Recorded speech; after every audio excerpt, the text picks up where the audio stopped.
জুলাই আগস্টের সময় রাজধানীর যাত্রাবাড়ি, রামপুরা ও মোহাম্মদপুর সহ যে কয়েকটি স্থানে নির্বিচারে হত্যাকাণ্ড চালানো হয় তার মধ্যে উত্তরা ছিল অন্যতম। কিন্তু প্রশ্ন ছিল কাদের নির্দেশে চলছিল এই অভিযানগুলো। শুধু আইন শৃঙ্খলা বাহিনী নয়, ভিডিও ফুটেজে গুলি করার নির্দেশ দিতে দেখা যায় আওয়ামী লীগের নেতাকর্মীদের।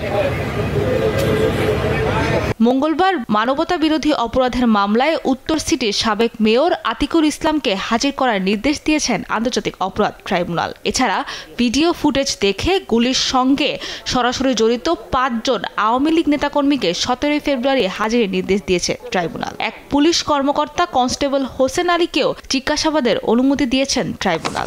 মেয়র আতিকুল ইসলাম, সাবেক মেয়র, ঢাকা উত্তর city corporation.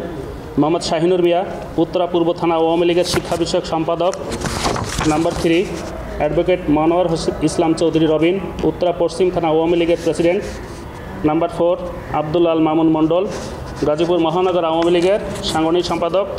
Engineer Mohammad Bashiruddin, Uttara 6 নম্বর সেক্টরের প্রেসিডেন্ট আওয়ামী লীগ। নাম্বার 6, দেলোয়ার হোসেন রুবেল, মহানগর 1 নম্বর ওয়ার্ডের সভাপতি।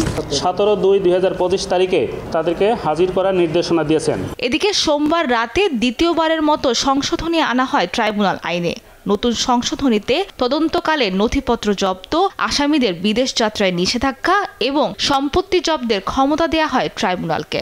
নতুন অ্যামেন্ডমেন্টে এই অপশনটিকে উঠিয়ে দিয়ে তদন্তকারী কর্মকর্তাকে এক্সক্লুসিভ পাওয়ার দেওয়া হয়েছে যে উনি যে তদন্তকালে প্রয়োজনীয় যে কোনো ডকুমেন্ট সিজ করতে পারবেন এবং যে কোনো স্থান সার্চ করতে পারবেন, আর তদন্তকালে প্রাপ্ত ডকুমেন্টকে এক্সামিন করার জন্য কম্পিটেন্ট অথরিটির কাছে প্রেরণ করতে পারবেন। এখন পর্যন্ত 18 মামলায় 122 জনকে বিচারের মুখোমুখি করল প্রসিকিউশন।